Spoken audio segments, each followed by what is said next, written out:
this morning's pee? No. Hi friends, host Eric here, host Talking with Those People. And I'm going to make a video about my hometown of Verne here.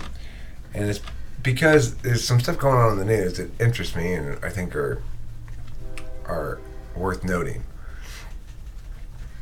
So, Kim found out about this and was telling me about it before it ever made the news. And the reason she was able to find out about it so early and talk to me about it was because she is a regular on this local, like, I don't know, it's called, what? Next Door. And it's, I guess it's an app that specifically lets people make small city centric. It's like an online Crime Stoppers. Online Crime Stoppers for your little neighborhood.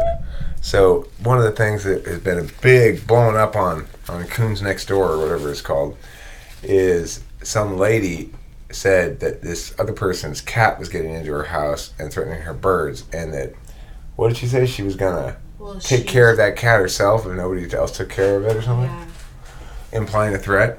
Boy, the neighborhood got into a frenzy. Yeah, it was quite a hootenanny over that one. But anyway, Kim pointed out this firefighter story to me before it ever made the news, and I was surprised then, a day or two later after she talked to me about it, here it is on the news. The basic story says that there's a battle between the fire department in general, like everybody, most of the firemen or whatever, and these two chiefs, one named Chief Peter Jankowski and one named Thomson. Thomson. Michael Thomson. So apparently the firemen backed the mayor's opponent because they didn't like their fire chief, and they didn't like the way that Jankowski and Thomson were running things. So the LVFA, which is the Laverne Firefighters Association, backed Mayor Kendrick's opponent, and when Kendrick did win re-election by 7 votes, they said, looks like you guys are batting 1,000 on supporting the wrong candidate. Alright, well, it turns out that the Jankowski and Thomson are one of the two. I guess Thomson with Jankowski's tacit or explicit approval made secret videotapes, recordings, secret notes over the fire people, including LVFD Captain Danny Montoya. 250 videos, 2,000 pictures, 232 pages of personal handwritten notes regarding us at the station. What's interesting is there is actually a state law that precludes this, that says you may not keep secret records on firefighters. Now, this is really odd because why would there be such a specific state law? But there is one that says if you have personnel files on firefighters, you can't have secret dossiers. You have to show them what's in their file, and it's specific to firefighters. So I find that really interesting. Anyway, they have a good lawsuit, but the thing that makes me tend to side with the firefighters here is not just their story. I haven't heard the other guy's side of the story. I don't know what their justification might be for recording. They might say, no, these are just like casual closed-circuit TV recordings that always happen, and the fact that I take notes on the firefighters is normal to be expected. I'm not trying to hide it from them. It could be, who knows what their story is. But the thing that makes me side with the firefighters in general from hearing about this story is that there is they say that they're suing unless the chief and that other guy, Thomson and Jankowski, get fired. Then they won't sue. That's all they want. They want those two to get fired. So that makes me side with them. They're not just trying to milk Laverne for as much as they can. They're just trying to get those two fired, and one of them's already been suspended. Now, the thing that makes me side with the fire chief and the other guy, though, if I were going to side with them, is it sounds as though the firemen were saying we need new equipment, and the fire chief and the other guy We're buckling down. We're saying, no, we don't need new equipment. That's not true. Our equipment is fine. It's not outmoded. It's not dangerous for us to be using this equipment. It's perfectly good equipment. So that would tend to make me side with the chief and Jankowski and Thomson. However, overall, I would say that issue is a bit muddied. In the various news articles I've read about it, it's unclear exactly who's arguing for the better equipment and for what reasons. So I'm going to just sort of let that one be a wash and say, on balance, I'm going to side with the firefighters on this one, pending new data. It sounds like Jankowski and Thomson got to go, and that'll save Laverne $1 million just by firing those two, plus their salaries. So it's a no-brainer. Unless they've got a really good story to tell, which I haven't heard. And when the news organizations contacted Jankowski for comment, he refused to comment. Now, people who are in the right want to speak, want to be heard. People who don't want to tell their side of the story, it's probably because they're not in the right. So there's other factors to consider. But anyway, it's certainly not a foregone conclusion, but based on what I see in the data, and as a Laverne resident with an interest in the matter, which is to say, that the city fire department is the city I live in. It's got my city's name on the side of those trucks, so I have an interest in it. And my position is I'm siding with the firefighters for now, pending new data. Kim, you got any thoughts? Yeah, I would say that in my next door little blogging thing, most everybody is siding with the firemen and making it be very well known and being really supportive of the fire department. I've not heard any other supporters on the other side yet. Well, they certainly are busy. They don't just sit around the station polishing their poles. They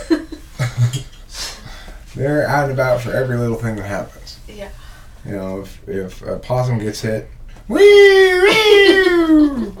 As far as we can tell, it's like they're constantly leaving the fire department. Our fire department goes on pretty much every call that the paramedics get called on, or... Well, we're also a hub, so it's like we're right near Pomona, which is a big emergency services area. All the freeway interchanges here. On the freeway interchanges, yeah. There's a lot of things for Laverne to do, Laverne Fire Department to do, and plus we're near the mountains, which sometimes catch on fire.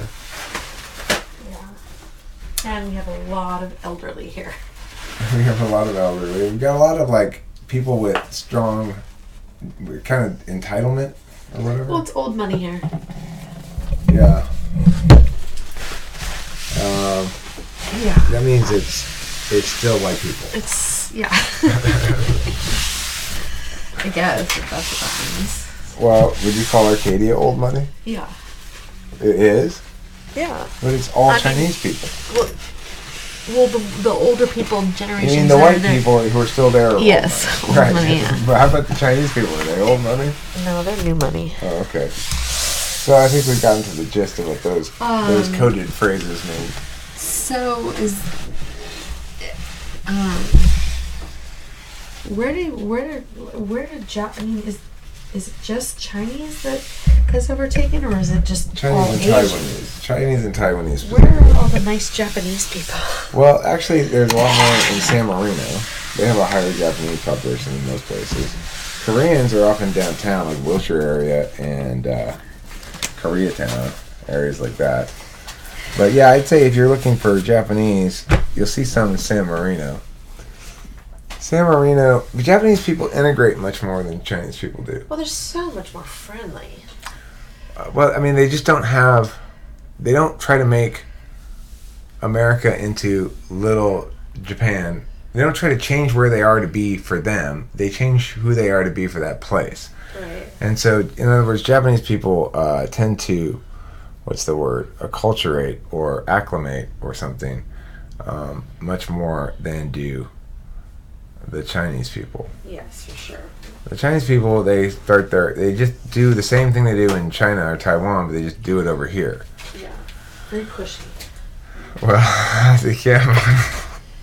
They are very pushy around here. I live in a town where the college is, and they're very pushy. Okay, well, some of them are. They have not a lot of manners. Okay, well, but some of them don't. Our neighbors to the right of us don't have a lot of manners. Yeah, well, there's a type in every kind. Right. So, there are rude examples of everybody. Yeah. And everybody examples of rude. Anyway, that's my thoughts on the Verne firefighters. To be continued. To be continued is right. Well, I'll update you guys on what's going on now that it's a news story of interest to people. What do you think? Should the fact that they secretly recorded them, is that inherently bad? Do they have a right to privacy at work? They have private-ish areas in their workspace, so sometimes they have to stay overnight there or whatever. Yeah, they consider it their living space as well, and so that their private times with their wives and their families should be their private times. Yet these two, or the one, but Thomson, they don't bring their wives and families to the fire Yeah, station. For why? Today they do. That's the sort of thing. In order for wives and families to be with the fathers, they do a lot of entertaining there. Okay. For the wives and kids. All right. Well, that's fine. It seems weird. Why don't they just treat it like a regular job? I'm here at 8 o'clock. I leave at 4. Joe will come in at 4. Well, you saw that thing that they have, that law that they made. There must be some sort of a separate law for firefighters. I don't know. Well, I think they used to always have to be on duty, and it was unusual because there weren't other places that were open 24 hours or anything in the olden days, right? So it's like the place that you have to have somebody ready to come out and fight the fires at a moment's notice in the middle of the night. So you have to have somebody there. You also have to have somebody in 7-Eleven to sell you cigarettes in the middle of the night. Right. So this is the thing. Maybe rather than siding with the firefighters, maybe you need to go on a neutral and look more into what the argument is, and find out what the firefighters' entitlements are, and see if what they're wanting is, you know what I'm saying? Sure. Look, I'm saying, here's my position as the data stands. I'm ready to update my position as I hear new data. I'm not saying I'm settled on one side or the other. But I am curious, though. But it's interesting how they have positioned it so far and been kind of given permission to position it as though they're the ones in right, because nobody has heard the other side. Well, why has nobody heard the other side? That's what Well, the answer is because they're not answering any questions. Right. The news organization contacted the other side. Usually people that are, you have to understand though, you say it's usually people that have something to hide aren't going to speak out loud. However, I feel differently about that. You have to wonder, what is the age group of Jankowski and of Thomson, and maybe they're of a generation where as soon as this went off, their attorneys said, don't say a goddamn word. And like your father would be in that category of their attorneys say, don't say a word. Well, they're of a different generation. They're not going to say a word. Okay, well, because here's the thing, though. I'm just. I got you. But even if that's the case, I'm firm on no opinion because I don't have enough information. Here's the deal, though. If a lawyer tells you that, you would rightfully point out, but there are not merely legal issues at hand here. Yes, there are legal issues at hand, and yes, we don't want to empower them in the legal arguments. But on the other hand, there's a public opinion court as well. And it should matter to them how the public perceives them. That their character is being impugned in some fashion. They should want to respond.